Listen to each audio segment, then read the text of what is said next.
ఈ మహేందర్ బెంగళూరులోని ఒక సాఫ్ట్వేర్ కంపెనీలో ఉద్యోగం చేస్తున్నాడు. ఎప్పటిలాగే వీకెండ్కి తన సొంతూరుకు వచ్చి తిరిగి వెళ్తుండగా మార్గ మధ్యలో ఒక కంటైనర్ కారు పైన పడింది. దాంతో ఆ కారు అక్కడే నుజ్జయింది.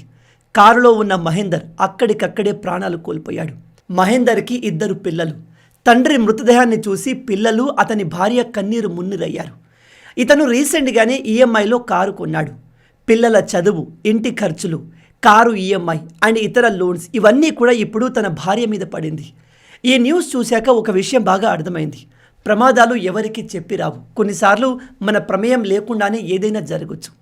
ఇలాంటి అనుకోని సంఘటన ఎవరికైనా ఎప్పుడైనా జరగచ్చు. కానీ వాటి ప్రభావం కుటుంబం మీద పడకుండా చూసుకోవాలి. ఒకవేళ మీకు జరగరాంది ఏదైనా జరిగితే మీ మీదే ఆధారపడి ఉన్న కుటుంబం పరిస్థితి ఏంటి ఎప్పుడైనా ఆలోచించారా? మీరు ఉన్నా లేకపోయినా మీ కుటుంబం ఇతరుల మీద ఆధారపడకుండా ఆర్థికంగా స్ట్రాంగ్గా ఉండాలనుకుంటే టర్మ్ ఇన్సూరెన్స్ లాంటి ఒక బ్యాకప్ ప్లాన్ ఖచ్చితంగా ఉండాల్సిందే. ఈ టర్మ్ ఇన్సూరెన్స్ వల్ల రేపు మనకేమైనా అయితే పెద్ద మొత్తంలో డబ్బు మన కుటుంబానికి చేరుతుంది. బెస్ట్ పార్ట్ ఏమిటంటే ఈ టర్మ్ ఇన్సూరెన్స్ పెద్దగా ఎక్స్పెన్సివ్ కూడా కాదు. కేవలం నెలకు 400 నుంచి 500 రూపాయల ఖర్చుతో వచ్చేస్తుంది. పైగా వీటిపైన ప్రజెంట్ ఎటువంటి జీఎస్టీ లేదు. కాబట్టి మీరు తక్కువ ప్రీమియంతో ఎక్కువ కవరేజ్ని పొందవచ్చు. దీన్ని మీరు ఆన్లైన్లో తీసుకుంటే 15% వరకు డిస్కౌంట్ ఉంటుంది. దీన్ని మీరు ఎంత తక్కువ ఏజ్లో తీసుకుంటే అంత తక్కువ ప్రీమియం ఉంటుంది.